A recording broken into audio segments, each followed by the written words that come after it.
Hello friends, this is Israr Khan, Group CEO Brahma Corp. Delighted to meet you again. Hope all of you are staying well in life, doing well in life, finding your purpose in life. जो मकसद होता है ना, ज़िंदगी में direction देता है, and वही हमने आप लोगों के साथ डिस्कस किया था कि इकिगाई पर्पज ऑफ बीइंग होता क्या है, कैसे पता करें, कैसे कौन से तरीके हैं जिससे पता कर सकते हैं। बट ये चीज़ बहुत आसान नहीं होती दोस्तों। जैसे मैंने बोला था आपको, ज़िंदगी गुजर जाती है हमको पता करने के लिए हमारा इस ज़मीन पर, इस प्लानेट पर आने का पर्पज़ क्या था। हम आए तो हमने इस प्लानेट को कुछ बेहतर बनाया, whether I made a difference to this planet, whether I existed in life और आई लिव्ड ए लाइफ। मैं जस्ट रहा हूँ कि मैंने एक लाइफ जी है, और वो ऐसी लाइफ जी है जिसमें कुछ दूसरों की मदद की है, ऐसा नहीं कि केवल अपने लिए किया है। तो ज़िंदगी के ये जो पूरा कंसेप्ट है इकिगाई का, बड़ी इंटरेस्टिंग कंसेप्ट है। और जैसा मैंने आप लोगों से वादा किया था कि इसमें जो इम्पोर्टेंट कंसेप्ट्स हैं वो मैं आप लोगों से मेरे सब्सिक्वेंट इंटरेक्शन में आप लोगों से शेयर करूँगा। तो उसमें से एक जो इम्पोर्टेंट कंसेप्ट है वो एंटी एजिंग, मतलब हमारी जो बायोलॉजिकल प्रोसेस होती है एजिंग की, इसको ऐसे हमारी कौन सी चीज़ें हैं जिससे वो स्लो डाउन हो, रुके। रिवर्सिबल तो होता नहीं है बट स्लो डाउन तो हो सकता है। वो कैसे होता है? तो जो 5 ब्लू जोन्स का स्टडी किया है साइंटिस्ट ने, 5 ब्लू जोन्स जैसे एक तो ओकिनावा है, दूसरा इटली में सरडीना, तीसरा कैलिफोर्निया में है उसके पास में है, चौथा कोस्टा रिका के पास में है, एंड फिफ्थ इकारिया आइलैंड है जो हमारे ग्रीस में है। इनके जो कॉमन फाइंडिंग निकल के आती है, इसमें से 3 तो आइलैंड हैं जहाँ रिसोर्स बहुत ज़्यादा नहीं है, तो लोगों की डिपेंडेंस एक दूसरे के ऊपर बहुत ज़्यादा होती है कि मेरे सर्वाइवल के लिए आपका हेल्प ज़रूरी है। तो ये जो एटीट्यूड होता है कि I need you in my life, वो एक इम्पोर्टेंट चीज़ आती है। दूसरी चीज़ क्या होती है कि ट्रांसपोर्टेशन आइलैंड वगैरह में उतना अच्छा नहीं होता, लोग वॉक ज़्यादा करते हैं, मूवमेंट ज़्यादा करते हैं। तो ऐसी कौन कौन सी चीज़ें हैं जो हमारी एंटी एजिंग के लिए ज़रूरी हैं? तो नॉर्मली क्या जाना जाता है कि हम लोग एक साउंड बॉडी और साउंड मेंटल, ये आपस में दोनों रिलेटेड हैं। ब्रेन एंड बॉडी का पूरा कोरिलेशन है। ब्रेन कहाँ एग्जिस्ट करता है? बॉडी में। तो ये sound mind exist in sound body. अगर हम बोलें कि हम फिजिकली बहुत अच्छे नहीं हैं लेकिन हमारा मेंटल एबिलिटीज़ बहुत अच्छा होगा, थिंग्स रियली बिकम्स डिफ़िकल्ट। होना क्या चाहिए कि एक जैसे बॉडी रिजुविनेशन होता है, मेंटल रिजुविनेशन होता है, फिजिकल रिजुविनेशन के साथ साथ आपके मेंटल एंड स्पिरिचुअल रिजुविनेशन की बहुत इंपॉर्टेंट चीज़ें होती हैं जिस पर हमने सबने ध्यान देना चाहिए। होता एक जो कंसेप्ट जिसमें बुक में बताते हैं कि एक वॉकिंग रैबिट की बताते हैं। होता क्या है कि एक अगर रैबिट हमारा मूव नहीं कर रहा, स्टैटिक है, तो होगा क्या, हमारे जैसे 1 साल कंप्लीट हुआ, एक बर्थडे हमने मनाया, तो रैबिट तो वहीं रहा, तो जो बचा हुआ बैलेंस लाइफ है हमारा कम हो जाता है। अगर हमारी दूसरी एक्टिविटीज़ ऐसी हैं कि हम रैबिट को थोड़ा पुश करें, यार रैबिट अपने आप थोड़ा आगे चलता जाए, तो कैसे होएगा? इसके लिए खाने पीने का तरीका, सोने का तरीका, खाने पीने के कंटेंट, हमारे मूवमेंट्स, ये बहुत सी चीज़ें हैं वो ज़रूरी होती हैं। एक जो इम्पोर्टेंट कंसेप्ट आता है, मोस्टली जापानीज़ लोग होते हैं, दे ईट इन मॉडरेशन। मैंने इसे मॉडरेशन, एक कंसेप्ट होता है हारा हाची बु।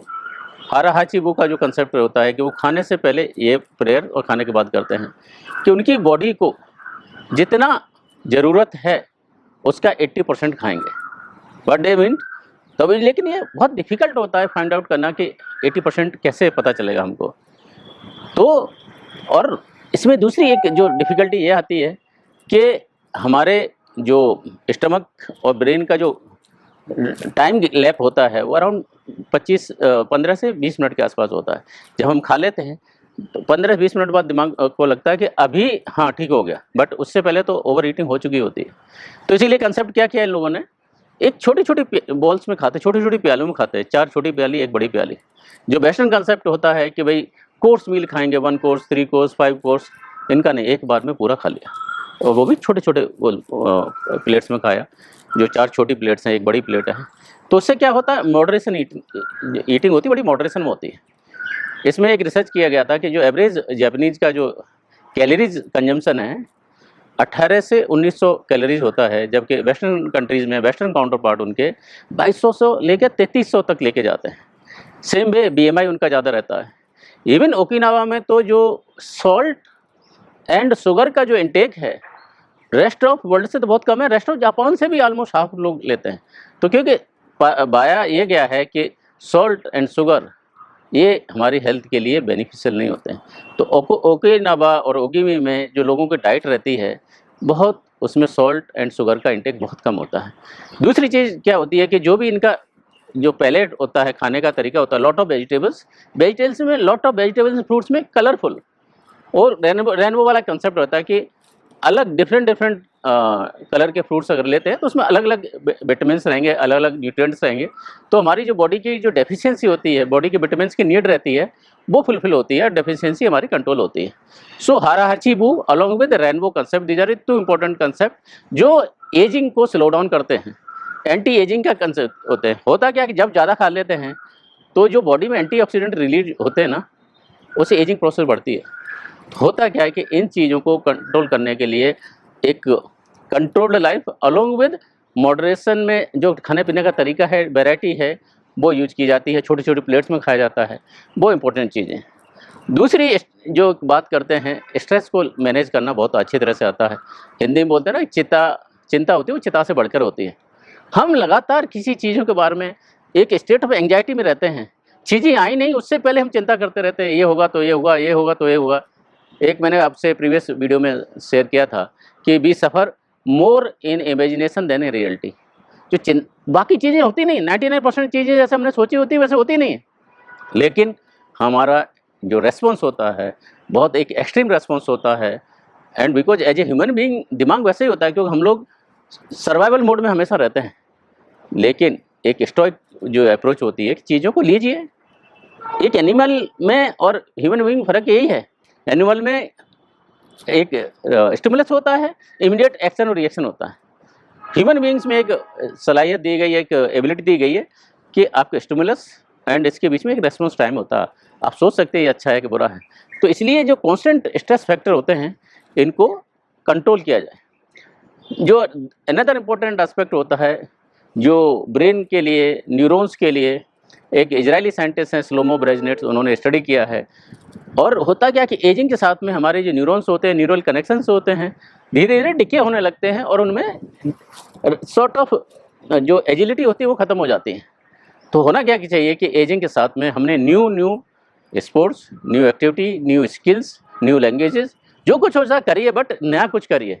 होता क्या है कि हम बोलते हैं ना कि कंफर्ट हो गया यार, ये तो मेरे को करने की आदत हो गई, मेरे को इसमें एक्सपर्टीज हो गई, महारत हो गई, अब मुझे और कुछ करने की ज़रूरत नहीं है। But that is, I always say, comfort zone is most dangerous place to live in. हम होते हैं क्या कि उसके आदी पड़ जाते हैं, नया कुछ करने की हमारी कोशिश खत्म हो जाती है, एंड दैट इज़ वेयर हमारा मेंटल डिके शुरू हो जाता है। और मेंटल डिके होता है वो एजिंग के लिए बहुत ही, मतलब अगर हमारा ब्रेन अडेप्टेबल नहीं है, एजाइल नहीं है, तो that will push us towards faster ageing. दूसरी एक जो कंसेप्ट इसमें से निकल के आता है एंटी एजिंग में, वो है मूवमेंट का। Every time keep moving, don't stay at one place for longer time. ऐसे डोंट स्टे फॉर लॉन्ग, जैसे आप बैठे हैं, एक पोस्चर में बैठे हैं, एक पोजीशन में बैठे हैं, 30 मिनट से ज़्यादा बैठने से होता क्या है कि हमारी मेटाबॉलिज्म है वो स्लो हो जाती है। तो होना क्या कीजिए, 30 मिनट के बाद उठें, उठ के थोड़ा वॉक करें, एंड हाथ को नॉर्मली बोलते हैं कि सिर के ऊपर उठाएं। एक जो रेडियो टाइसू का कंसेप्ट है, जापान में बहुत पिछले 50 साल से ज़्यादा का कंसेप्ट है। पूरे दिन उनको एक्सरसाइज कराने का तरीका है। मोस्टली उसमें हैंड्स एक्सरसाइज आती हैं, सूर्य नमस्कार वगैरह आता है, एंड लोग एजाइल रहते हैं। हम क्या कर सकते हैं हमारी मॉडर्न डे लाइफ में कि जो जहाँ पॉसिबल है वॉक कर सकते हैं, वॉक करना चाहिए। अगर हमको एलिवेटर छोड़ के स्टेयरकेस से यूज करने से कर सकते हो करिए। अगर थोड़ा सा वॉक करना या दूसरा हमारे रूटीन में कुछ चीज़ें हैं वो करिए। और जो मोस्टली लॉन्जेविटी का कंसेप्ट है वो ये लोग हैवी एक्सरसाइज नहीं करते हैं, बट जो भी मॉडरेट एक्सरसाइज करते हैं लगातार करते हैं। ऐसा नहीं आज कर लिया कल नहीं किया, लगातार करते हैं, which keeps them agile and adaptable mentally and physically. तो जो कंसेप्ट है रेडियो टाइसू का, मूवमेंट का, कीप योर सेल्फ मूविंग, एक जगह अगर रुक गए ना तो चीज़ें डिके होने लगेंगी। तो दूसरा जो कंसेप्ट यही निकल के आता है कि आप कीप मूविंग। सो हमने एंटी एजिंग के लिए क्या क्या हुआ, एक मेंटल एक्टिविटीज़ करें, कीप मूविंग करें। उंगलियों का बताते हैं कि उंगलियों का और हमारा जो पूरा न्यूरो सिस्टम होता है बहुत बड़ा कनेक्शन होता है। तो keep moving your finger which will keep you agile, and eat in moderation, eat colourful food. ये हमारे एंटी एजिंग के लिए बहुत इंपॉर्टेंट चीज़ें होती हैं। मॉडरेशन में खाएं, कलरफुल खाएं, रेनबो वाला कलर खाएं, ये बहुत है। एंड मोस्ट इम्पॉर्टेंट जो मैंने एक पहले भी आप लोगों से शेयर किया था, हमारी लॉन्जेविटी के लिए सबसे इम्पोर्टेंट है deep and strong family and social connection.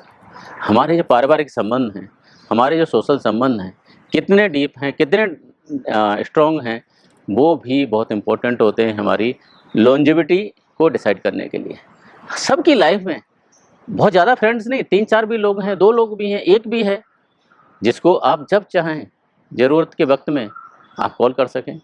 और ऐसी ही डिपेंडेंसी किसी और की हो सकती है आपके ऊपर कि वो जब चाहे आपको कॉल कर सके, and it gives lot of mental what do say satisfaction. And same way with in family also, it is not only the social friends, family में स्पाउसेज हैं, योर किड्स हैं, एक डीप एंड स्ट्रॉन्ग रिलेशंस होना चाहिए। Normally क्या हो गया आज की डेट में, हमारे ये रिलेशनशिप सफ़र हो रहे हैं due to lot of usage of electronic and social media, due to other misplaced priorities.